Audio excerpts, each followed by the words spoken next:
Connaissance, recherche, sciences, décisions mathématiques, théorie, physique, philosophie, conférences, archéologie, nature.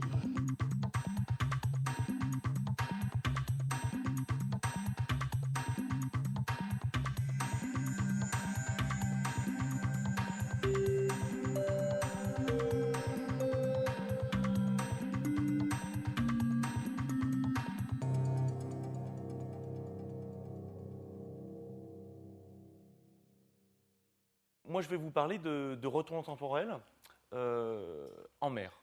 Donc, on va passer de l'échelle du laboratoire à la grande échelle, avec des distances de propagation kilométriques, avec des guides d'ondes océaniques de 100 mètres de profondeur, et avec des fréquences qui, au lieu d'être au mégahertz, comme c'était le cas en acoustique ultrasonore, vont passer de l'ordre du kilohertz. Alors, ces travaux ont été faits en collaboration très étroite avec le Marine Physical Laboratory, dans lequel j'ai passé 5 ans à San Diego. Les campagnes en mer, qui coûtent très cher, j'en dirai un mot un peu plus tard, ont été faites en Italie, au Sackland Center. Donc c'est une base de l'OTAN, à La Spezia. Et puis actuellement, moi je suis en poste dans un laboratoire de géophysique à Grenoble. Alors rapidement, le plan de mon exposé. Je vais vous faire une introduction très brève à l'acoustique sous-marine. Je vais m'excuser un petit peu pour les puristes de ce genre de milieu, ça va être très rapide. Je vais juste mettre les bases qui seront nécessaires à mon exposé. Puis après, je parlerai du corps de mon sujet, qui est le retour temporel en guide d'onde sous-marin. Je vous présenterai un peu les dispositifs expérimentaux. On parlera de tâches focales, comme Mathias nous l'a décrit dans ces milieux, le corps humain, etc., voire même en mer. On parlera aussi de stabilité du retour temporel dans les milieux sous-marins. L'océan est un milieu très dynamique, très fluctuant, comment marche le retour temporel dans ce genre de milieu. Et puis enfin, je passerai quelques temps sur les applications aux télécommunications sous-marines, parce que s'il est une des applications importantes du retour temporel en mer, c'est bien celle-ci. Alors, Mathias m'avait dit d'étendre peut-être à la tomographie en guide d'onde sous-marin. Je pense que vraiment, là, dans les 3 quarts d'heure qui me restent, ce n'est pas vraiment une bonne idée d'aller trop vite et trop loin. Sachez juste que si le sujet tomographie vous intéresse, j'ai des slides à votre disposition. Alors, introduction à l'acoustique sous-marine, de façon très basique. Qu'est-ce qui change quand on travaille en mer par rapport à une cuve ? Ce qui change, c'est que le profil de vitesse, la vitesse du son dans la mer dépend de la profondeur. D'accord ? Il dépend de la profondeur et de la distance. La mer est en fait une espèce de grande lentille acoustique, peut-être la plus grande lentille qu'on peut imaginer, qui va réfracter les rayons en fonction de l'endroit où ceux-ci vont passer. Alors, typiquement, ce qu'on représente ici, c'est le profil de vitesse du son dans la mer en fonction de la profondeur. C'est un profil un peu générique. Vous allez voir un peu plus loin que ça dépend bien sûr de la latitude, de la longitude, de plein de choses. Mais très souvent, on caractérise ce profil de vitesse du son avec un profil qui est aux alentours de 1530 mètres par seconde à la surface. Ce profil est chaud, on va dire, du fait que ces hautes vitesses viennent de la pénétration de la lumière dans les couches de surface et qui ont tendance à faire que la vitesse y est plus élevée. Et puis, dès qu'il n'y a plus de lumière et qu'il n'y a plus de mixage possible du fait des vagues, eh bien, le profil de vitesse descend, arrive à un minimum aux alentours de 1000-1200 mètres par seconde. Et puis là, après, ce qui réaugmente la vitesse du son en fonction de la profondeur, c'est la pression. D'accord ? Donc, dès qu'on arrive à des pressions, à des profondeurs de 2000-3000 mètres par seconde, la pression devient très très forte et de nouveau, on constate que le profil de vitesse du son augmente. Donc voilà le profil de vitesse du son avec lequel on travaille quand on est en mer. Et bien sûr, il y a énormément de phénomènes dont je vais vous parler qui sont affectés par le fait que le profil de vitesse soit plus uniforme et qu'on ait de la réfraction. Alors, il n'y a guère qu'une loi qui soit importante dans un milieu qui réfracte, c'est la loi de Snell qui dit que cosinus θ divisé par c, donc c dépend de z cette fois, et cosinus θ c'est l'angle d'un rayon acoustique, est une constante, et que si on réfracte les rayons dans un milieu, il faut toujours vérifier cette équation. Alors, de façon plus pragmatique, si j'ai ici un profil de vitesse du son qui vaut C1 à la surface, élevé, et puis C0 un peu plus bas en profondeur, et que à latitude et qu'en θ0 qui correspond à la profondeur Z0, j'envoie un rayon acoustique, qu'est-ce qui va se passer? Eh bien, mon rayon ne va pas se propager en ligne droite, il va être réfracté dans mon guide d'onde, et il va chercher physiquement à éviter les zones de forte vitesse. Autrement dit, le son dans la mer cherche à rester piégé aux endroits où la vitesse est faible. D'accord? C'est ce qui décrit le canal Sofar, etc., etc. Donc, je vais en parler dans une minute. Donc, ça veut dire quoi ici? Ça veut dire que si je mettais une source ici au minimum de vitesse du son, eh bien, très probablement, le son chercherait à rester à cette profondeur-là. Alors que si je mets une source acoustique près de ma surface, là où j'ai des vitesses du son élevées, eh bien, le son va tout faire pour s'éloigner de cette zone-là. Alors, je vous ai décrit ici un profil de vitesse un peu classique. Sachez que ce profil de vitesse dépend bien sûr de la latitude, comme vous pouvez le voir sur cette carte-là. Ici, c'est une carte qui va décrire les isovitesses dans l'océan Atlantique en fonction de la latitude. Donc, forte latitude, on est près du nord magnétique ici. Là, on est à l'équateur. Et ici, on est près de l'Antarctique. Et on voit que, eh bien évidemment, l'ISO 1500 mètres par seconde, qui était grosso modo celui qui correspond au minimum de profil de vitesse du son, dont on pense que c'est là que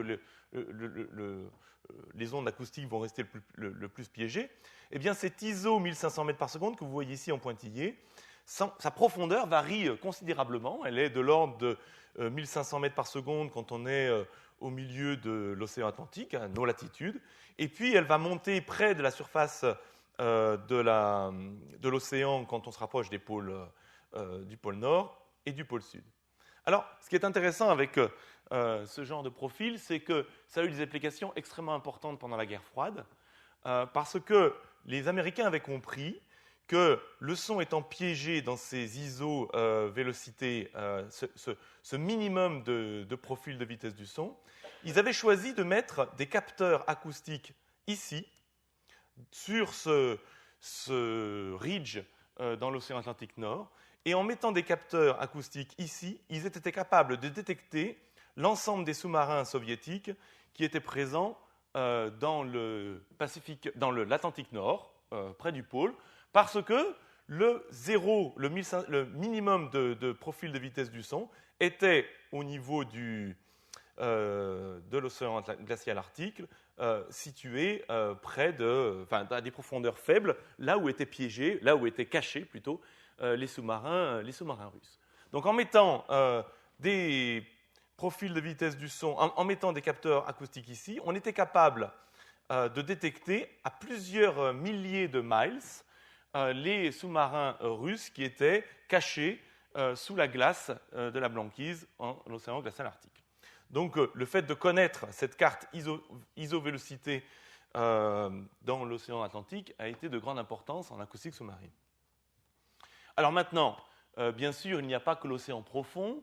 L'océan est un milieu très divers, et selon que vous vous placez dans des zones avec 3000, 4000 mètres de profondeur ou dans des zones qui sont des zones continentales, vous n'allez pas du tout avoir le même type de propagation.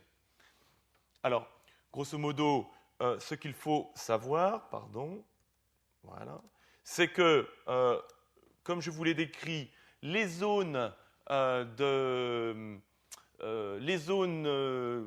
d'eau profonde, donc le milieu de l'Atlantique, etc., sont dominées par de la réfraction, et le son va chercher à être piégé, comme sur ce trajet C que vous voyez ici, au niveau des minima de vitesse du son.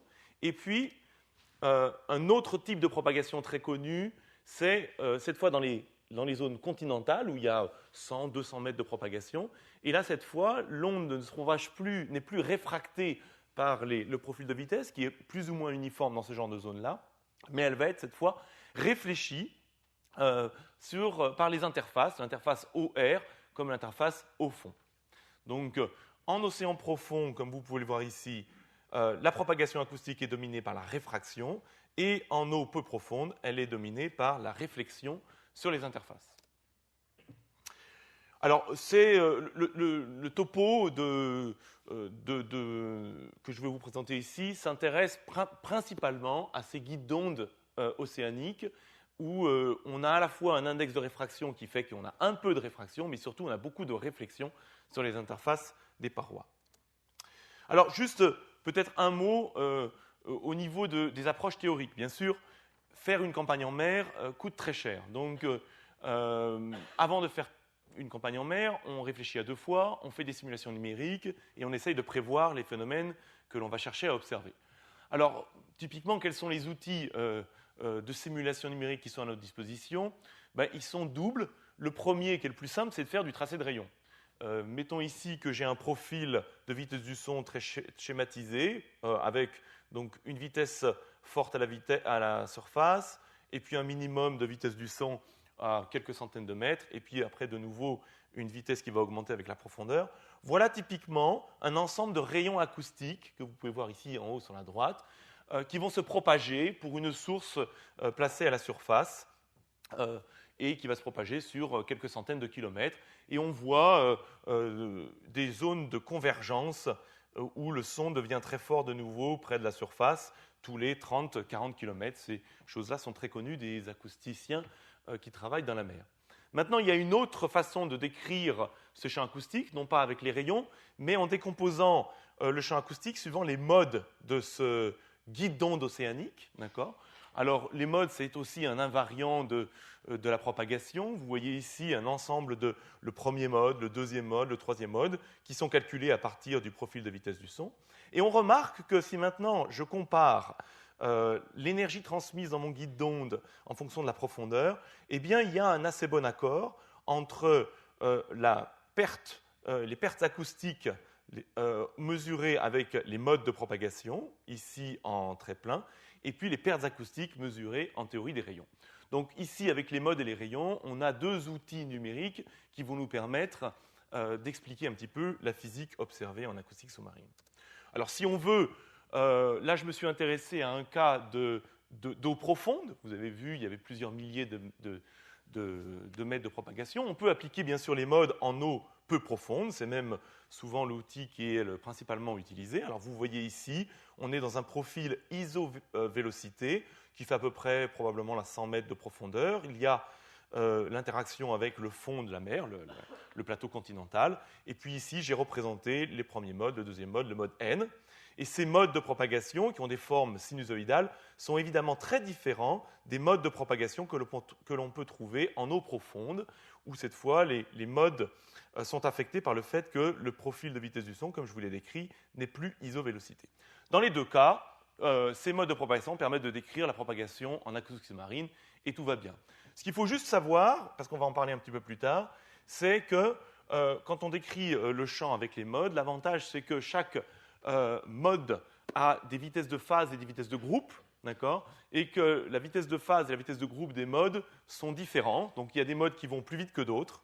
Par exemple, ici, dans un profil de vitesse du son isovélocité, vous avez le mode 1 qui va aller plus vite que le mode 2, le mode 3, etc. Et vous allez voir exactement le profil inverse en eau profonde.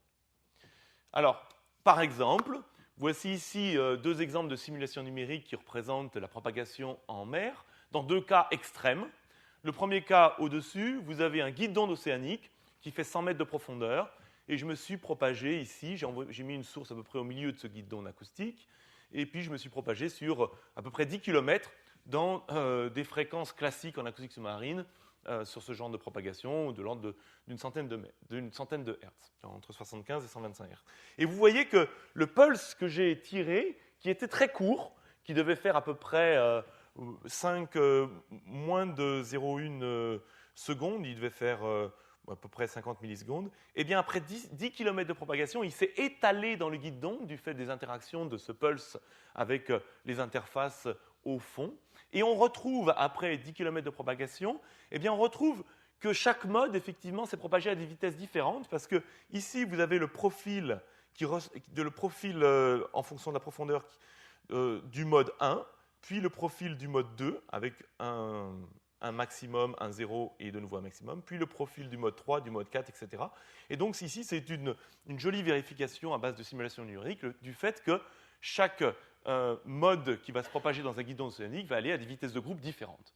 Alors, vous avez la même représentation ici, cette fois dans un guide d'onde profond, dans un océan profond, où cette fois on a 5000 mètres de propagation. Je me suis intéressé à la propagation dans des fréquences plus basses, sur 2000 cette fois kilomètres de propagation. Et vous voyez que la physique de ces deux phénomènes, un guide d'onde dominé par la réflexion et ici un guide d'onde dominé par la réfraction, la physique n'est pas du tout la même. Le signal le plus fort dans un guide d'onde océanique peu profond arrive au début, alors que le signal le plus fort dans un guide d'onde dominé par la réfraction arrive à la fin. D'accord ? Le mode 1 en guide d'onde peu profond, c'est le premier qu'on observe, tandis que c'est le dernier qui arrive dans un guide d'onde dominé par la réfraction. Voilà, donc les acousticiens qui travaillent tous les jours en acoustique sous-marine sont sans arrêt en train d'étudier, de passer d'un extrême à l'autre, d'étudier la réverbération dominée par la réfraction ou de la réverbération dominée par la réflexion. Alors, moi, ce qui va m'intéresser aujourd'hui, c'est vous décrire la propagation dans des guides d'onde océaniques peu profonds. Donc, on va s'intéresser à peu près 50 à 200 mètres de profondeur sur des distances à peu près de 1 à, mettons, 10 km. D'accord ? Alors, je vous ai décrit dans ce genre de guide d'onde océanique, du fait du mixing provoqué par les vagues, etc., très souvent, le profil de vitesse est uniforme. Donc, on a une espèce de guide d'onde, comme on pourrait le retrouver dans un laboratoire, avec une vitesse de l'ordre de 1500-1520 mètres par seconde, uniforme dans la hauteur d'eau. Dans ces cas-là, il n'y a plus de réfraction. Chacun des rayons va se propager en ligne droite. Mais très vite, chacun des rayons acoustiques qui pourraient être émis par ce point rouge ici va se retrouver réfléchi par l'interface OR ou l'interface entre l'eau et le fond. Et dans ces cas-là, à chaque réflexion, on va avoir, du fait de nouveau des lois de Snell, possibilité de réflexion ou de transmission à l'intérieur, notamment du fond ici océanique absorbant. Donc cette fois, dans un guide d'onde océanique, la réfraction ou les lois de Snell vont être importantes du fait de la possibilité pour l'onde de pénétrer et donc d'être atténuée à l'intérieur du fond océanique. Alors, une petite simulation numérique me montre qu'effectivement, il y a un angle critique, θc, qui dépend de la vitesse du son. Et je sais que, d'après les lois de Snell, tant que mon onde incidente est plus petite que cet angle critique, je vais avoir réflexion totale. Dès que mon onde incidente va avoir un angle supérieur à cet angle critique, il va y avoir à la fois réflexion et pénétration à l'intérieur du fond océanique. Alors, de façon très schématique, dès qu'il va y avoir un petit peu de transmission, on imagine bien que si là je perds un petit peu d'intensité parce qu'il y a une petite partie d'émission d'ondes transmises, dès qu'il va y avoir 3 ou 4 réflexions à l'intérieur de mon guide d'onde, l'énergie va disparaître complètement. Donc on classe dans ce genre de guide d'onde océanique peu profond, on dit de façon très simple que tant qu'on est à θ, angle d'incidence inférieur à l'angle critique, on a transmission sans perte. Dès qu'on a θ supérieur à cet angle critique et qu'il commence à y avoir de la pénétration, on perd complètement l'intensité de l'onde au-delà de ces angles-là. Alors, une façon de le représenter, ici j'ai donc une source acoustique, et puis vous voyez que si je mets un ensemble de récepteurs en noir ici à quelques centaines de mètres de mon guide d'onde, les seuls échos que je vais être capable d'enregistrer, c'est les échos rouges, pour lesquels l'angle d'émission est inférieur à l'angle critique défini par la vitesse du son dans l'eau, dans le sol. Alors, tout l'enjeu du retour temporel est là. Si je veux faire du retour temporel en guide d'onde océanique, je vais me placer avec un point source ici. Je vais avoir un miroir à retour temporel très loin dans mon guide d'onde, d'accord ? Ici, j'ai essayé de représenter ça à l'échelle pour se rendre compte de la petitesse de la chose. Dès que je vais envoyer un signal par ce point source, ben, il va se propager dans mon guidon, mais beaucoup de cette énergie va être piégée et va finir par disparaître dans le fond de mon océan. Je ne vais enregistrer donc qu'une certaine partie de l'information acoustique, et il va falloir qu'à partir de cette petite partie de l'onde qui est restée piégée dans le guide d'onde et qui a atteint les récepteurs sans être trop atténuée, je vais chercher à contrôler le champ et à le renvoyer pour retrouver au niveau de la source une tâche focale, quelque chose qui me ressemble au point source initial. Alors voilà, l'introduction a été très brève. Maintenant, je vais vous parler de retour temporel en guidon de sous-marin suite à ce transparent. Alors voilà typiquement un schéma d'expérience, d'une expérience qui a été faite en 1996 par mes collègues Scripps. Je n'étais pas encore là-bas à cette époque-là. Et c'était la première expérience de retour temporel en mer. Elle fait suite aux travaux que j'avais fait en thèse avec Mathias, ici au laboratoire en acoustique. Et les gens du Marine Physical Laboratory avaient passé du temps d'abord au LOA pour comprendre un petit peu comment ça pouvait marcher en guidon ultrasonore avant d'essayer de le faire fonctionner en mer. Alors comment est-ce que ça se passe? Quelle était l'idée de la manip en 1996? Eh bien, il y avait un bateau, l'Alliance, un bateau de l'OTAN, à partir duquel on a déployé une source acoustique. Cette source acoustique avait pour but d'émettre un pulse, d'accord? Ce pulse allait se propager dans la mer. Il allait être reçu par un miroir à retournement temporel. Ici, ce miroir à retournement temporel était déployé à partir d'un phare à une dizaine de kilomètres de distance. L'avantage du phare, c'est qu'on avait mis toute l'électronique d'acquisition et l'électronique de puissance à l'intérieur de cette petite maison. Ça permettait d'être un peu protégé. Et puis, ce champ acoustique reçu par le miroir temporel allait être reçu, donc numérisé, retourné temporellement et renvoyé dans le milieu.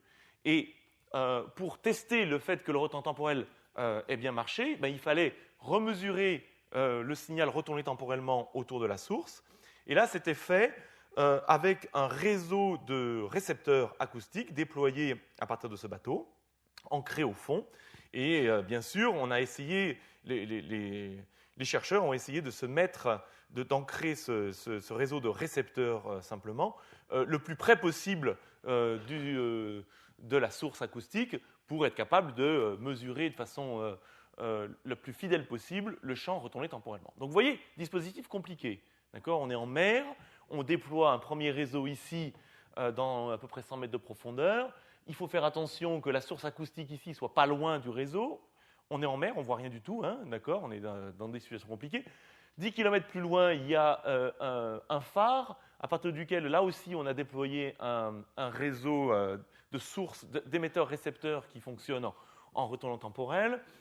Chaque fois que le signal a été émis par la source, il y avait une communication téléphonique pour dire voilà, c'est parti, attendez-vous à le recevoir dans quelques secondes. Toc, on l'a reçu, on le charge, on le renvoie. Une opération compliquée. Tout ce qui peut être fait à l'échelle du laboratoire en 1 milliseconde, comme le disait MATLAB, prenait là une demi-heure, 3/4 d'heure, 1 heure, simplement pour synchroniser tout ça, être prêt à renvoyer, recharger les signaux, les renvoyer, etc., etc. On est en 1996. Pardon ? Je ne m'appelle pas MATLAB. J'ai dit MATLAB ? Pardon. Non seulement tu m'appelles MATLAB, mais tu parles de Snell alors que c'est Descartes. Ouais, Snell Descartes, c'est la même chose. Alors, juste un petit peu pour visualiser le concept de retour temporel, parce que là, j'ai fait que des dessins. Finalement, on le comprend bien de cette façon-là. Je ne sais pas si Mathias avait déjà présenté ce genre de... Oui, j'ai présenté. Alors, est-ce que ça va marcher ? Peut-être que je n'ai pas mis... J'aurais fait un temps de leçon. Attends. Donc là, alors attendez, il faut que je le fasse un peu plus fort quand même. Ok, on devrait y aller. Donc je vais vous faire écouter le pulse acoustique. On n'entend pas grand-chose. Ah oui, si j'ai enlevé le son de mon ordinateur, ça ne peut pas fonctionner. On va le refaire. Voilà, vous avez entendu le pulse, j'espère que vous l'avez bien écouté. Ce pulse acoustique, c'est ce qu'on émet. Maintenant, qu'est-ce qu'on reçoit au niveau du miroir à temps temporel ? on reçoit cet écho très long, d'accord? On sent là la réverbération. Ce n'est pas une blague que ça dure longtemps, ça dure effectivement longtemps. Quand j'ai tiré un pulse, ça dure longtemps. Bien sûr, l'opération de retemporel correspond, dans ces cas-là, à retourner le signal et à le renvoyer. Et ce que j'observe cette fois au point source, c'est de nouveau le pulse initial. Donc il y a vraiment quelque chose d'un petit peu magique dans ce retour temporel. J'ai tiré un pulse, il se disperse dans mon guide d'onde, d'accord? Il devient très long, je le prends, je le retourne. S'il s'est dispersé à l'aller, on s'attend à ce qu'il se disperse au retour. Il n'y a pas de raison qu'il se refocalise. Et en fait, le miracle de la réversibilité des ondes se produit et on retrouve, au niveau de la source, un pulse qui est très compressé en temps et qui, spatialement, est très proche de la taille de notre signal acoustique émis. Alors voilà, expérience faite en 1996. Depuis, plusieurs expériences ont été refaites en mer et à chaque fois, on a cherché à changer le concept, à aller plus vite. L'idée étant de faire des télécommunications sous-marines, il fallait évidemment ne pas passer une demi-heure ou voire une heure à préparer nos signaux pour les renvoyer. Sinon, en termes de télécom, on n'était pas très avancé. Donc, la manip suivante qui a été faite en 1999 a fonctionné différemment. Cette fois, il n'y avait plus de phare à partir duquel était déployé le miroir temporel. Il y avait juste deux réseaux acoustiques. Vous voyez celui où on a ici mis un point source. Ce point source était déployé à partir du navire amiral, je dirais, avec une bouée télémétrique qui permettait de commander à distance, à partir de l'Alliance, les émissions acoustiques. À partir du moment où on émettait ça, tout était cette fois connecté au niveau synchronisation par le bateau. On recevait le champ de nouveau par le même miroir temporel, mais cette fois qui était plus ancré à partir du phare, mais qui était déployé à partir d'une bouée. Et puis le navire, toujours lui, contrôlait l'acquisition, retournait le champ, le renvoyait, le rechargeait, et puis on le renvoyait de façon synchrone, bien sûr, par tous les éléments. Et cette fois, le réseau récepteur était placé exactement au même endroit que la source acoustique, parce qu'on avait attaché les sources acoustiques au réseau récepteur. Donc là, on allait déjà beaucoup plus vite. En quelques minutes, on était capable de faire un retour temporel, et on était presque dans des conditions de laboratoire, parce que c'était vraiment nous, scientifiques, sur le bateau, qui étions capables de décider quand on émettait. Ici, vous voyez, il y avait 3 probes sources, c'est les petits points gris qui sont sur le VRA, la Vertical Receiver Array, ici à droite. C'est nous qui choisissions de démarrer le pulse. Dès que c'était démarré, la synchro était déclenchée ici. On recevait le champ, on le retourne, on le renvoie et on remesure le champ au niveau des récepteurs ici. Tout est contrôlé par le bateau et il n'y a plus de communication téléphonique nécessaire pour dire on a démarré, on est reparti. Ça reste malgré tout une expérience de retour en temporel classique. Classique, j'entends par là qu'on se propage dans un sens à l'aller et dans un autre sens au retour, comme on le fait toujours, a priori, en retour temporel. Et puis enfin, en 2003, on a fait un retour temporel qu'on appelle non réciproque, où cette fois, on ne va pas aller dans un sens et dans l'autre, on va aller toujours dans le même sens. Et vous allez voir l'intérêt que cela peut avoir. Alors ici, c'est toujours le même système, d'accord, un ensemble d'émetteurs, un ensemble de récepteurs déployés avec 2 bouées à partir du bateau, et le bateau contrôle toutes les émissions et les réceptions. Là, ce qui se passe, c'est que, classiquement, si on faisait du retour temporel, on prendrait un des points rouges émetteurs, un des points rouges sources ici, et on tirerait, et puis on apprendrait la fonction de Green dans notre guidon océanique, et puis on la retournerait. Ici, ce n'est pas ce qu'on fait. Ici, ce qu'on fait, c'est qu'on choisit d'émettre séquentiellement par chacun des éléments de mon réseau source un petit pulse séquentiel, d'accord ? Donc ici, je me fabrique une matrice de signaux au départ, où je tire par l'élément 1, puis par l'élément 2, puis par l'élément 3, 4, 5, 6, 7, en respectant un temps de latence entre le tir par l'élément 1 et le tir par l'élément 2 supérieur à la dispersion acoustique dans mon guide d'onde. Et quand j'envoie cette matrice, eh bien en fait, voilà ce que je reçois au niveau des récepteurs. Je reçois une forêt de signaux. Et si on regarde bien un petit peu ce qui se passe, qu'est-ce que c'est que ce signal-là, reçu par l'ensemble des récepteurs de mon réseau vertical? Eh bien, ce signal-là, c'est le premier que je reçois. C'est la réponse du guide d'onde à la source 1. Le second ici, c'est le deuxième que je reçois sur l'ensemble des récepteurs. c'est la réponse de mon guide d'onde à la source 2, etc., etc. Donc si j'ai compris ça, ce que je peux faire après, c'est de dire, OK, moi ce qui va m'intéresser, c'est le signal, c'est de refocaliser par exemple sur la source 4. Là. La source 4, si je regarde le récepteur 4 ici, il a reçu un ensemble de signaux. Ce premier signal vient de la source 1, ce deuxième signal vient de la source 2, etc., etc. Donc, si je suis malin, si je me rappelle un petit peu comment j'ai construit mes signaux, ce que je suis capable de faire, c'est prendre ce signal de la source 4, via mes bouées télémétriques, je communique, donc je suis capable de ramener ces signaux sur mon bateau, d'accord ? Et au lieu de les recharger à partir de là où ils ont été reçus, je vais les recharger à partir du réseau source. Donc en fait, je vais prendre ces signaux au niveau du récepteur, je vais les ramener au niveau du signal source, je les retourne temporellement et je les renvoie. Ces signaux correspondent à la fonction de Green entre chacun des émetteurs et le signal reçu sur le numéro 4 ici en rouge. Et si j'admets qu'il y a que la propagation aller et la propagation retour sont les mêmes, eh bien c'est grosso modo le même signal que j'aurais obtenu si j'avais tiré par ce point-là et que j'avais reçu par l'ensemble de ces récepteurs. Donc en prenant ces signaux ici, en les ramenant au niveau du réseau source et en les renvoyant dans le milieu, eh bien, je vais naturellement refocaliser sur mon signal reçu numéro 4. Donc je peux comme ça, en profitant du fait que j'ai 29 émetteurs à gauche et 32 récepteurs à droite, je peux choisir où je vais focaliser dans mon guide d'onde, parce que je vais être capable de focaliser non seulement sur le signal 4, mais sur le signal 1, 2, 3, 4, 5, 6, comme je veux. On va voir ça un peu plus en détail par la suite.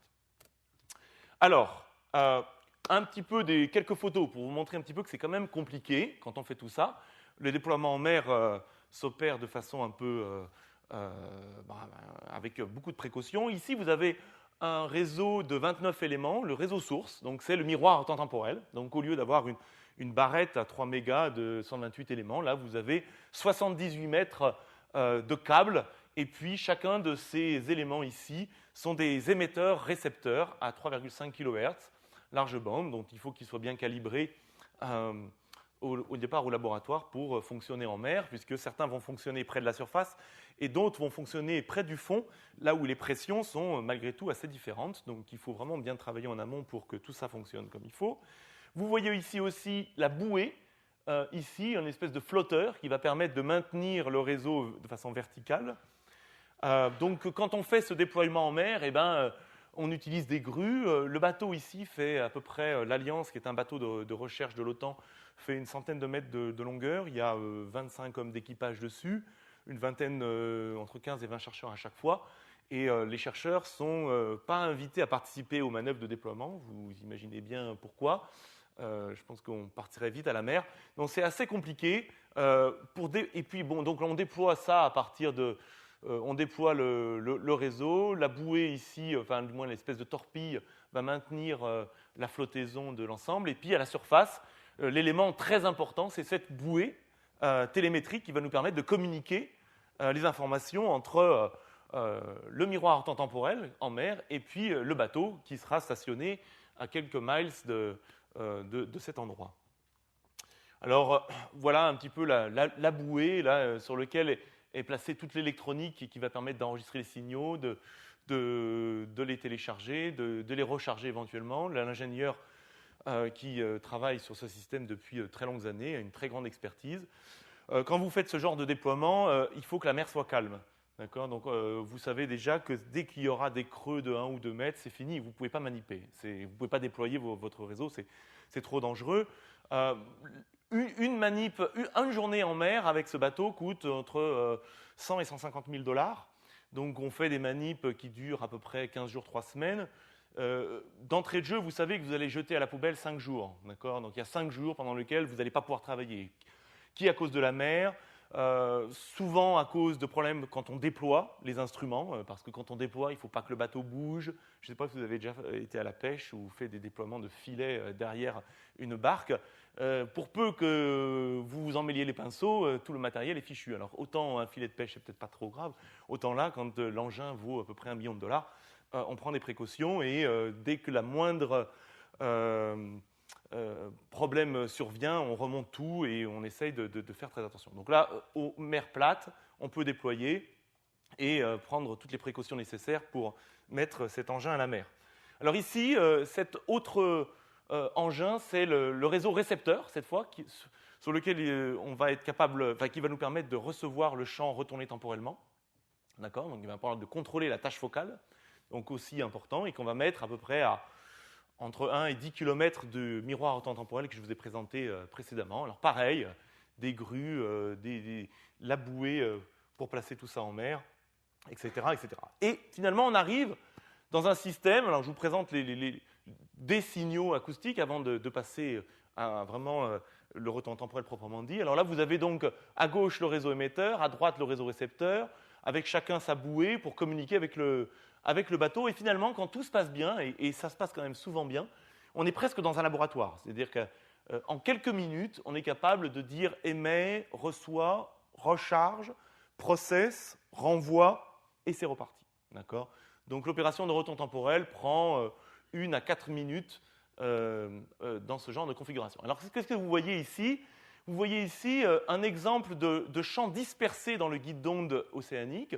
C'est-à-dire que si j'ai tiré ici par l'élément source numéro 10, vous avez ici, là, le champ reçu par l'ensemble du réseau récepteur en fonction de la profondeur et du temps.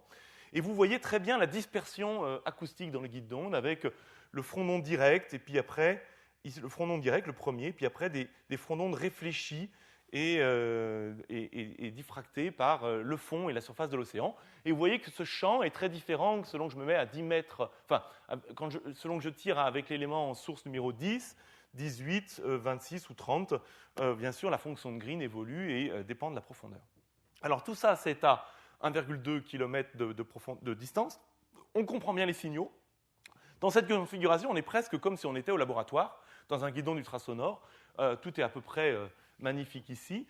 La longueur d'onde à 3,5 kHz est de l'ordre de 40 cm. Donc on est quand même à 1,2, mettons 50 cm, à 1,2 km, à 2400 longueurs d'onde. Donc on est quand même à 2400 longueurs d'onde ici, dans ce genre de système. Et d'avoir un signal qui reste aussi propre et aussi compréhensible après 2400 longueurs d'onde, et toute cette réverbération, c'est assez exceptionnel.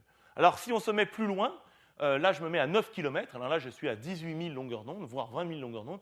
On voit que le champ devient plus difficile à comprendre. D'accord ? Il y a toujours un front direct, une arrivée directe. Mais là, il y a à la fois un mélange entre des fronts réverbérés par la surface et le fond de l'océan, du scattering du fait des vagues à la surface, etc. etc. Et le retour temporel devient là un petit peu plus challenging, parce qu'on se dit, si c'est aussi brouillé à l'émission, si la dispersion entre mon réseau émetteur et mon réseau récepteur est aussi complexe, qu'est-ce que ça va être au retour ? Est-ce que vraiment je vais être capable de refocaliser ? Alors, juste un petit point pour mentionner la différence entre retour temporel classique, où on va utiliser les points sources rouges pour se propager de droite à gauche et puis faire du retour temporel après avec le miroir qui est à gauche et refocaliser sur chacun des points sources, ou le retour temporel que j'appelle non réciproque, qui consiste cette fois à émettre par chacun des éléments de mon réseau source, à recevoir sur un des récepteurs, à prendre ces signaux, à les retourner temporellement, à les recharger et à les renvoyer. Eh bien, ici, vous avez une tâche focale obtenue par retour temporel classique, d'accord, en fonction de la profondeur, une focalisation à 80 mètres, et puis au même endroit, en utilisant exactement les mêmes systèmes, mais cette fois en utilisant le retour temporel que j'appelle non réciproque, parce qu'on se propage 2 fois dans le même sens, toujours en allant du réseau source vers le réseau récepteur. Voilà la tâche focale qu'on obtient. Alors, ce qu'on constate, c'est que la tâche focale, en n'utilisant pas le vrai retour temporel, est finalement meilleure que celle que l'on a en utilisant le vrai retour temporel. Alors pourquoi cela ? Pourquoi est-ce qu'en se propageant une fois à l'aller, en prenant les signaux, en les remettant ici, les retournant temporellement et en les retournant temporellement et en les renvoyant, pourquoi est-ce que je focalise mieux dans la mer qu'en utilisant le retour temporel classique ? Eh bien, c'est justement dû au fait que la mer n'est pas un milieu réciproque. C'est un milieu qui ne vérifie pas l'invariance par retour temporel, parce qu'en mer, on a plein de courants océaniques, et ces courants font que la propagation de gauche à droite, ce n'est pas la même que la propagation de droite à gauche, et que quand je fais un vrai retour temporel, eh bien, à l'aller et au retour, je combats les courants de façon différente, tandis que quand je me propage toujours dans le même sens, les courants me jouent 2 fois le même rôle, d'accord, et n'affectent pas la qualité de ma refocalisation. Donc, voyant cela, on a compris au départ pourquoi nos tâches focales n'étaient pas géniales, quand on travaillait en mer en 1996. Et on a compris aussi pourquoi, finalement, l'importance de ces courants, qui sont de l'ordre de quelques mètres par seconde, mais quelques mètres par seconde intégrés sur 10 km de propagation, ça fait plusieurs longueurs d'onde et ça affecte de façon quantitative la qualité de la tâche focale. Donc, finalement, dans la suite, on va toujours travailler en mer en utilisant cet aspect non réciproque du retention temporel. On cherche toujours à retourner temporellement, mais on va chercher cette fois à rapatrier à chaque fois les signaux au niveau du réseau émetteur pour les renvoyer en sens inverse. Alors, est-ce que je parle de ça? Oui, je vais parler de ça quand même, parce que c'est intéressant. Qu'est-ce que font, avant de faire du retention temporel, qu'est-ce que faisaient les acousticiens? D'accord? Le retention temporel, l'avantage, c'est que ça refocalise sur la source, donc d'une certaine façon, Mathias l'a expliqué, ça permet de détecter. D'accord? L'idée de détecter des sous-marins en mer, c'est pas nouveau, c'est très vieux, d'accord? Et les gens ont utilisé le retention temporel. La première manip a été faite en 1996. Donc comment est-ce qu'ils faisaient avant? Alors, ce qu'on faisait avant, c'est qu'on faisait de la corrélation, d'accord? Et ce qu'on appelle du matched field processing, où finalement on avait un signal émis ici par une baleine. Alors je dis une baleine pour rester dans les écologiquement correct, mais très souvent, ce n'était quand même pas des baleines qu'on cherchait à détecter. Ce signal était enregistré par un réseau récepteur, d'accord? Donc on avait appris, le signal émis par la baleine nous permettait d'avoir des signaux acoustiques, et à partir de ces signaux acoustiques, on se disait, OK, d'où viennent ces signaux acoustiques? Comment est-ce qu'on va faire pour refocaliser, retrouver l'endroit d'où ils viennent? Eh bien, ce qu'on fait, c'est qu'on utilisait, dans ces cas-là, un modèle de l'océan, et on mettait une source, donc on avait un modèle de l'océan, les modes propres, les rayons, ce que je vous ai décrit précédemment, des choses plus évoluées, et on mettait une source en tout point du milieu, d'accord? On apprenait donc finalement la réponse impulsionnelle grâce à ce modèle entre chaque point du milieu et mon réseau récepteur, et puis après on corrélait les signaux, c'est-à-dire que j'avais mon signal de baleine que je corrélais avec un signal issu d'un modèle. Ce modèle, le paramètre son, vitesse du son était fixé par le modèle, et je choisissais de mettre un point source en n'importe quel point de mon océan, et je regardais après par corrélation où était le maximum de la corrélation, justement, pour chacun des points du modèle. Alors ici, clairement, la corrélation était très faible, il y a très peu de chances que la source ait été ici, et puis, quand je tombe sur un maximum, eh bien, je retrouve de façon très jolie la position de ma cible. Alors ici, c'est une vraie expérience, faite pas avec une baleine. Alors, bien sûr, les gens se posaient la question, dès que le retention temporel est apparu, se dire, oui, mais quel est le lien? Est-ce que c'est la même chose vraiment de faire du retention temporel ou faire du matched field processing? Est-ce que cette comparaison entre un modèle et des données, est-ce que c'est la même chose que vraiment faire du retention temporel en mer, où on prend les signaux et on les renvoie physiquement dans la mer? D'accord? Alors, de façon mathématique, oui. De façon mathématique, c'est la même chose. Quand je fais mon matched field processing, je fais une corrélation entre mes données et un donné de modèle. C'est une corrélation, et le retention temporel, Mathias vous l'a dit, c'est un corrélateur. Donc, c'est simplement faire la même opération mathématique. Sauf que, quand je fais vraiment mon retention temporel en mer, je repasse physiquement mes signaux dans le vrai milieu, d'accord? Dans le milieu dans lequel il s'est propagé. Je n'ai pas besoin de connaître quoi que ce soit. Alors que quand je fais cette opération de matched field processing, il me faut connaître mon milieu. D'accord? Et ce qu'on a constaté, c'est que vous avez ça au bout de, là, c'est plusieurs milliers de longueurs d'onde dans la mer. Donc, quand vous faites du retention temporel physiquement en mer, ça marche. Dès que vous vous propagez au-delà de 2 km, d'accord, à 3 kHz, et que vous faites du matched field processing, donc vous comparez des données avec un modèle, vous ne focalisez plus. D'accord. Autrement dit, c'est une des premières fois, moi je trouve, c'est assez amusant de voir que l'expérience marche mieux que la simulation. On arrive à faire du retention temporel, parce que là, on n'a pas à se poser de questions. Je prends mes signaux, je les retourne, je les renvoie. J'ai 2 minutes pour le faire. Dans les 2 minutes qui ont suivi, mon milieu n'a pas changé suffisamment pour affecter vraiment ma fonction de green. Donc, je refocalise bien. En revanche, connaître mon milieu océanique de façon suffisamment précise, en profondeur, distance, position des émetteurs, position des récepteurs, etc., pour pouvoir faire fonctionner une simulation et faire qu'elle corrèle parfaitement avec les signaux émis, ça ne marche plus dès que je suis à 2 km. D'accord ? Alors que là, je vais vous présenter des tâches focales obtenues à 15, 20, 30 km, d'accord, grâce au retention temporel. Donc, la difficulté de la simulation numérique. D'accord ? La difficulté de la simulation numérique en acoustique sous-marine. Et c'est pour ça que je pense que le retemporel a vécu de belles heures en acoustique sous-marine, parce qu'il montrait des choses qui n'étaient pas possibles, qu'on n'était pas capable d'obtenir grâce à la simulation numérique.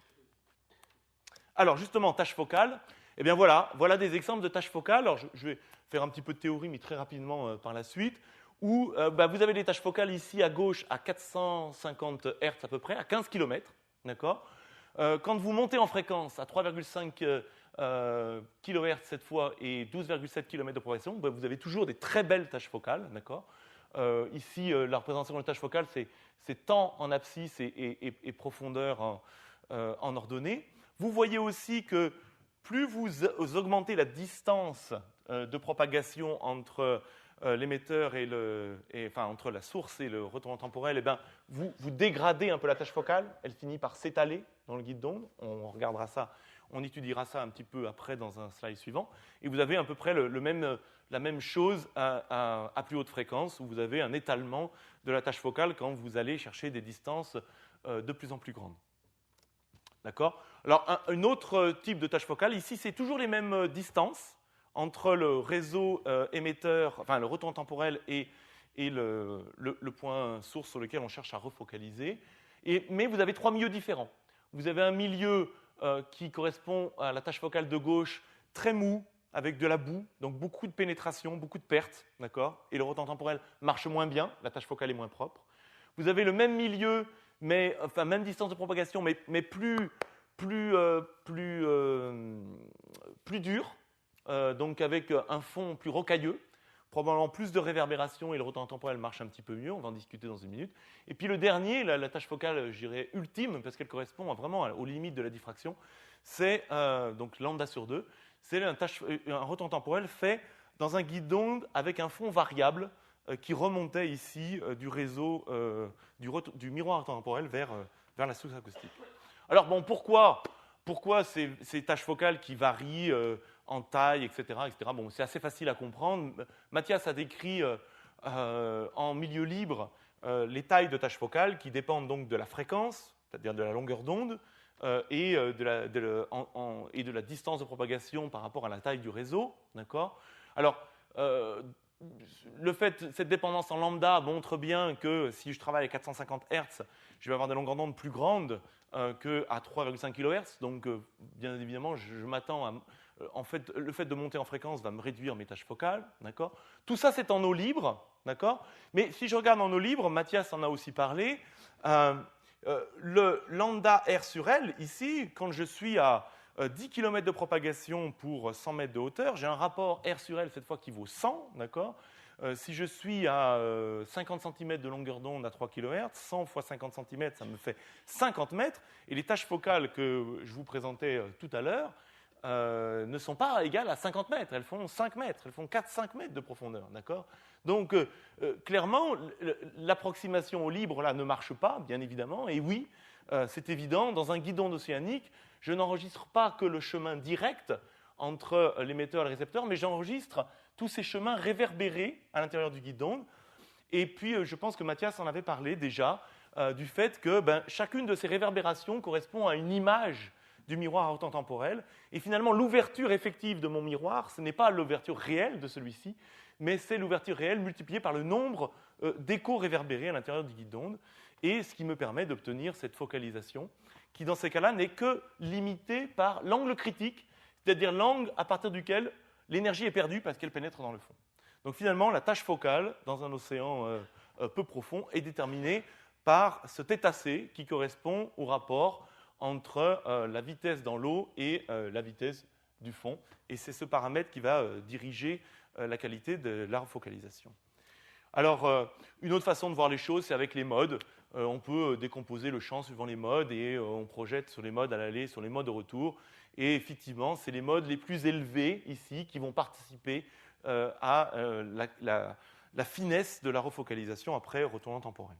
Alors, une autre façon de faire aussi, c'est cette fois de faire des fits entre les tailles de tâches focales en fonction de la profondeur à deux différentes fréquences et de regarder dans quelle mesure ces points expérimentaux ici correspondent à la théorie des images, la théorie des images dans un guide d'onde océanique, et vous voyez bien que finalement, il y a une bonne correspondance. Le gamma ici, correspondant en fait à l'atténuation, à une mesure de l'atténuation dans le fond de l'océan. Donc finalement, la tâche focale permet plus ou moins de prévoir, la taille de la tâche focale permet de prévoir quel va être le paramètre d'atténuation au fond du guide d'onde océanique. Alors, je vous avais décrit ce procédé un petit peu original pour faire du retard temporel, où on enregistre simplement la matrice de transfert entre le réseau émetteur et le réseau récepteur, et puis du fait de notre liaison télémétrique, on est capable de rapatrier tout ça et de le renvoyer. L'avantage, c'est que donc, j'étais capable de focaliser a priori à n'importe quel point de mon guide d'onde océanique, puisque je peux focaliser soit sur le 6, le 4, le 2, mais ce que je peux aussi faire, c'est focaliser simultanément dans le guide d'onde à plusieurs profondeurs. C'est-à-dire qu'il suffit que je rapatrie les signaux issus du récepteur 6, du récepteur ici 4 et 2, et que je les superpose, tous les trois. Et maintenant, je renvoie cette somme. Et si je renvoie cette somme, je m'attends à avoir 3 tâches focales de façon simultanée dans notre guide d'onde.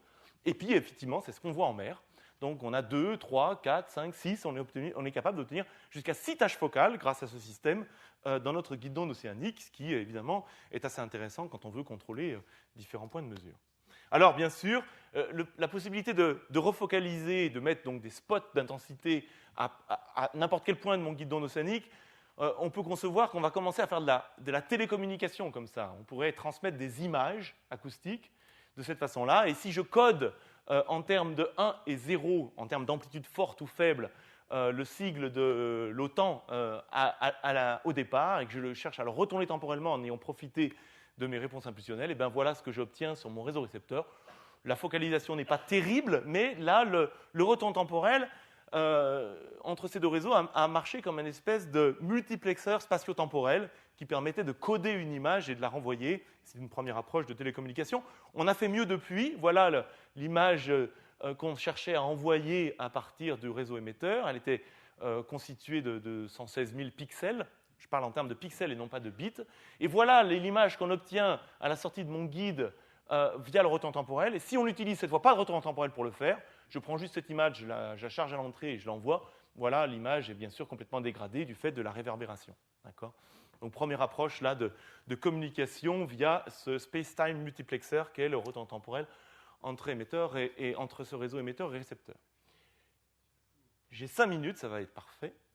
Alors, stabilité du retour temporel. Alors, bien sûr, l'océan est dynamique, il évolue, c'est sa caractéristique. Donc, une question qu'on s'est posée, c'est, mettons que je focalise, et là, vous voyez ici, je focalise de façon successive, cette fois pas simultanée, sur tous mes récepteurs dans mon guide d'onde. Donc là, ici, je focalise. Vous voyez, sur le récepteur 1, 2, 3 jusqu'à 32. Alors, il y en a 2 qui ne marchaient pas, donc on les voit ici. Celui-là, il ne fonctionnait pas, donc on n'a pas pu refocaliser dessus. Donc, j'apprends à focaliser sur ces signaux-là, et après, je garde en mémoire ces signaux, et je les renvoie minute après minute, juste pour voir comment cette refocalisation en tout point de mon guide d'onde se dégrade avec le temps. D'accord ? Donc, c'est toujours les mêmes signaux que je renvoie au fur et à mesure du temps, et vous voyez qu'au bout de 30 minutes, finalement, je n'ai pas perdu grand-chose. Au bout de 52 minutes, peut-être un peu plus de bruit. En revanche, il faut 3 heures, voire 4, d'accord, pour dégrader complètement le retour temporel. Et là, on peut considérer que le milieu a suffisamment changé, qu'il s'est suffisamment modifié pour que les fonctions de Green que j'avais apprises 210 minutes auparavant ne soient plus valables pour refocaliser dans mon guide d'onde. Ça donne une bonne idée de l'aspect dynamique de l'océan à l'échelle vue vers le retour temporel. Alors, une façon d'expliquer ça, on a fait des simulations où on prenait des collections de profils de vitesse du son dans la mer, on faisait des statistiques, et puis on se construisait une espèce de scénario dynamique de l'océan. Ici, vous avez, en fonction de la profondeur et du temps, le profil, les fluctuations liées à l'océan, les fluctuations de vitesse du son liées à l'océan. Vous voyez, donc, au départ, je pars d'un profil avec 0 fluctuation, c'est le vert, et puis au fur et à mesure du temps, du fait de ma connaissance des ondes internes et de tout ce qui se passe dans l'océan, eh bien, il y a des modifications faibles, de l'ordre de 0,1, moins 0,1 mètres par seconde, etc., etc. Et puis, j'enregistre mes signaux au temps t égale 0, puis après, je vais les repropager, toujours ces mêmes signaux, dans un profil de vitesse du son qui va donc évoluer de cette façon-là. Juste pour voir un petit peu ce qui se passe, si en simulation numérique, je suis capable de reproduire la physique de mon océan. Et effectivement, ça marche pas mal. Ce qu'on constate, c'est que, donc, autant t égale 0, j'ai très bien refocalisé. Ici, c'est la profondeur et la distance autour de ma tâche focale. Cette fois, on n'est plus en temps. Et on voit qu'au bout de 10 minutes, 40 minutes, 50 minutes, qu'est-ce qui se passe? Ma focalisation est toujours bonne, d'accord? Sauf qu'elle se déplace. Sauf que, finalement, au lieu de focaliser toujours ici, sur ce point-là, eh bien, du fait de la modification de mon profil de vitesse du son, je focalise un peu en avant ou un peu en arrière. Mais moi, mon réseau, il est toujours au même endroit. Donc, quand je mesure les fluctuations au cours du temps, en fait, je mesure le fait que mes tâches focales avancent et reculent, comme un effet mirage obtenu avec une lentille qui ne serait pas parfaitement focalisée. D'accord? Et c'est exactement ça que l'on observe en simulation numérique. Et on peut tout à fait comprendre que dans une loi de phase, la loi de phase associée au temps temporel vérifie cette loi qui dit que la variation de la tâche focale, de la position de la tâche focale, de delta R sur R, est reliée à delta oméga sur oméga. Ici, pour nous, ça ne bouge pas. On renvoie toujours le même spectre. Mais c'est relié à delta H sur H, c'est-à-dire la variation de hauteur de mon guide d'onde, et à delta C sur C, la variation vraiment de la vitesse des ondes dans ce guide d'onde océanique. Donc la combinaison de ce delta H sur H, petite modification de ma hauteur d'eau, et du delta C sur C provoque l'effet mirage que vous observez ici, et qui est en fait l'effet principal observé ici dans cette défocalisation après le temps temporel. Alors, pour terminer, application au télécom, j'en ai dit un mot, donc là je vais quand même vous mentionner un petit peu ce qu'on cherche à faire. C'est l'application numéro 1 du retention temporel en mer. Il y a des modems qui commencent à sortir maintenant, qui sont basés sur des algorithmes de retention temporel. Donc, qu'est-ce qui se passe? En mer, on cherche à communiquer à grande distance entre deux points. D'accord? Communiquer, c'est envoyer des bits d'information. D'accord? Le problème, c'est que si j'envoie ce bit d'information, ce signal-là, je sais qu'après propagation, ce bit va être déformé par mon signal acoustique, par ma fonction de Green, et que si je veux envoyer la séquence de bits, cette fois noire, à travers ce guide d'onde, eh bien, elle va devenir le signal rouge, d'accord, et je ne vais plus comprendre mon signal initial. Donc, comment faire pour que le signal noir que je cherche à envoyer reste noir après propagation dans mon guide d'onde et qu'il ne se déforme pas du fait des interférences constructives et destructives à l'intérieur de mon guide d'onde? Eh bien, bien évidemment, pour cela, le retention temporel va être magique parce qu'il va être capable, à partir d'un ensemble de signaux dispersés, de refocaliser tous les signaux en temps de façon optimale.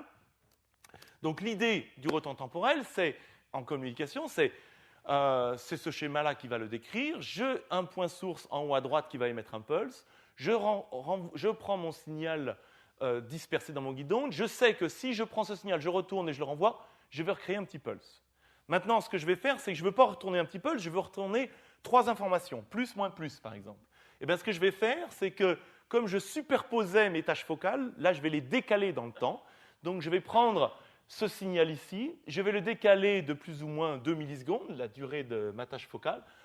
Je vais en prendre 2 plus, ils vont être décalés de 4 millisecondes, et un moins qui va être décalé de 2 millisecondes entre les deux. Je vais sommer tous ces signaux, d'accord, et je vais les renvoyer, d'accord, en retourner temporellement. Et dans ces cas-là, j'obtiens une première tâche focale plus, une deuxième moins, une troisième plus, parce que, évidemment, j'ai refocalisé, j'ai recompressé mon énergie temporellement sur les 2 millisecondes associées à ma tâche focale. Alors, on peut faire ça, bien sûr, de façon temporelle, d'accord, c'est envoyer des bits d'information. On peut aussi faire ça en ce qu'on appelle MIMO, c'est-à-dire Multiple Input, Multiple Output. C'est que non seulement faire ça en un certain point et envoyer des bits d'informations successives, mais de faire ça à différentes profondeurs et d'envoyer ces informations à 3 profondeurs différentes, donc que je vais multiplier par n, en fonction du nombre de tâches focales que je vais avoir choisi, le nombre de bits transférés dans mon guide d'onde.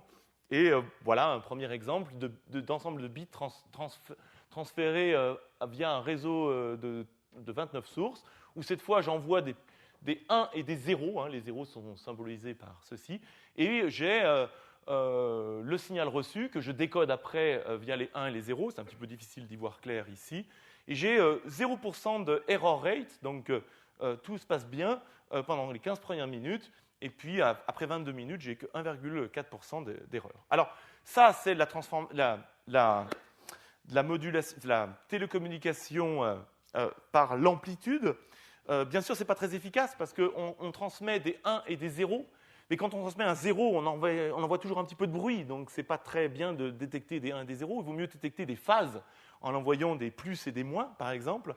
Et bon, c'est là le principe de la télécommunication par la phase en acoustique sous-marine. Alors on peut choisir d'envoyer donc soit des signaux d'amplitude identiques mais déphasés de pi, donc ça c'est du BPSK, Binary Phase Shifting, ou des signaux d'amplitude identique mais déphasés de pi sur 2. Alors ici on envoie 1 bit d'information, ici on comprend bien qu'on envoie 2 bits d'information.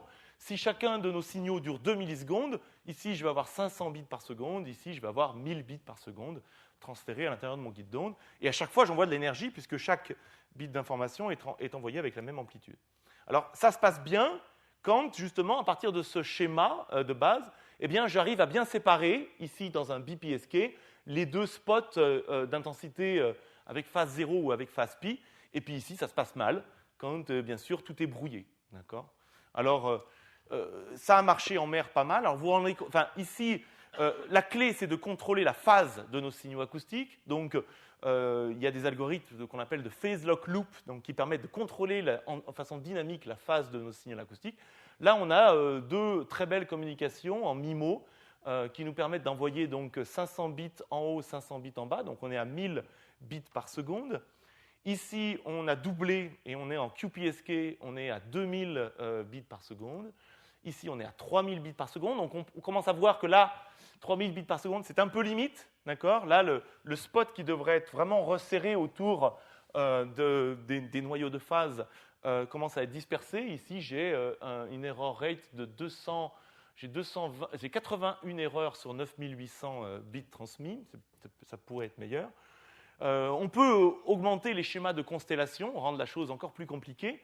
Et finalement, les derniers résultats montrent que ce qui marche le mieux, c'est de faire du retard temporel dans un premier temps, parce que ça marche bien, et après de rajouter un autre algorithme derrière qui va permettre de nettoyer cette communication. Parce qu'on sait, les gens qui font du traitement du signal savent que tant qu'on est en dessous de 1% d'erreur, d'accord, on peut, via des algorithmes, descendre à 0. D'accord.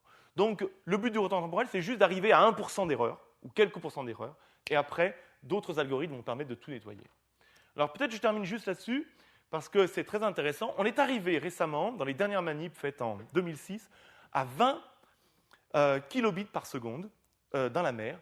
Et quand on calcule la Shannon capacité de guidon océanique, c'est-à-dire la capacité théorique qui est capable d'être émise dans un guidon et qui dépend de cette équation aussi, qui dépend donc de l'équation de la fonction de transfert du guidon océanique, on remarque qu'au cours du temps, là c'est une histoire de stabilité, dès qu'on arrive à faire, que cette capacité théorique est obtenue à partir du moment où on arrive à mettre 5 tâches focales dans notre guidon océanique. Nous, on arrivait à mettre 6 tâches focales, mais ce n'était pas forcément parfait. Donc ça veut dire que les derniers résultats de 20 kilobits par seconde sont très proches de l'optimum de ce qu'on pourrait faire en acoustique sous-marine. Donc les gens de Scripps ont vraiment très bien travaillé, parce que je pense que nous, en fait, la capacité théorique, on devait être à n égale 6, donc on devait être à 22 kilobits par seconde.